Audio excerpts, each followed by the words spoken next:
Talagang napakaganda nga ng tindigan ni Virador na FI dahil sa bagong decals na ikinabit natin.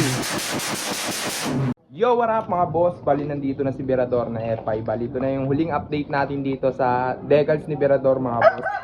Yan, dito yung unit natin. Tumitilawak pa na manok. Ayan, bossing. Yan, babaklasin na natin to mga bossing. Yan yung decals na gawa ni T-Pans. Bali ito na yung bagong decals ni Virador mga boss. Yan, bubuksan na lang natin to mga bossing. Nagpagawa tayo ng bago kay T-Pans kaya ito. Sinulatan kasi natin to. Alam nyo na siguro mga boss, no? Yung ginawa nating content tungkol dito. Tayo lang gumawa niyan mga boss dahil magpapalit na nga tayo ng decals. Yan, marami nakahuli sa atin dito mga boss. Okay, baklasin na natin to mga bossing. Paalam na sa decals ni Virador na FI. Dahil papalitan na natin to ng bago mga boss. Eto na. Baklasin lang natin to sa pagkakapak. Bali ito na yung decals natin mga bossing. Yan, in-order natin to kay T-Pans. Bubuksan na natin to mga boss. Pagpasensyahan nyo na madumi yung kamay natin. Nagpagawa rin tayo ng sticker kay T-Pans mga boss. Ito, sa mga manghihingi sa atin ng sticker, marami na tayo. Pasensyahan nyo na yung kamay natin, medyo madumi. Yan, 100 pieces daw mga bossing. Pero mukhang sinobrahan yata ni Idol T-Pans. Bilangin na lang natin to mamaya. 100 pieces lang in order natin. Titignan natin mamaya. Parang sobra kasi order tayo nakaraan, ganito lang karami. Yan. Tapos ito na yung pangmalakasan natin decals mga bossing. Yung solid. Tabi lang natin to. Ito yung decals natin. Solid talaga pag si T-Pans gumawa mga bossing. Pati yung packaging mahirap.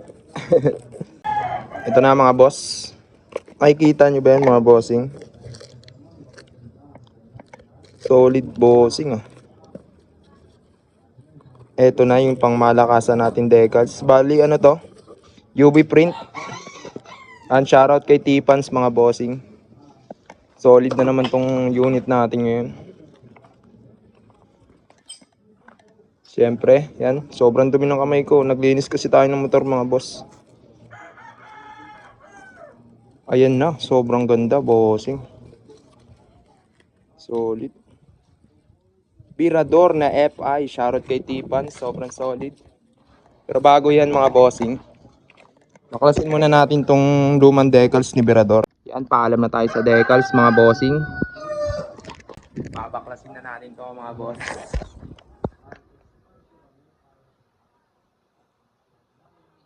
Gundo. Sayang no, sayang yung decals natin.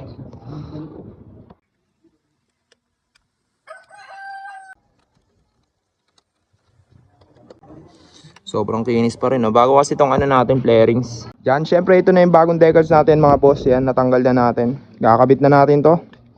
Let's go. Fast forward na nga lang natin mga bossing para hindi naman masyadong mahaba tong video natin ngayong araw. Nakita nyo na siguro yung decals natin na napakalupit basta si T-Pans yung gumawa mga bossing napaka-solid talaga. Yung unang decals pala natin mga bossing, bali tayo rin pala nagkabit nun. Nag-DIY na nga lang tayo dahil mahilig nga tayo mag-DIY mga bossing para mas makatipid naman tayo, diba? Kasi yung mga lagi natin ginagawa mga bossing kapag may mga bagong pyesa nga tayong kinakabit dito kay Virador, bali tayo na nga lang yung nagkakabit niyan. Yan mga boss, bali natapos na natin yung kabilang side. Doon naman tayo sa kabila syempre. Yan. Solid na mga bossing.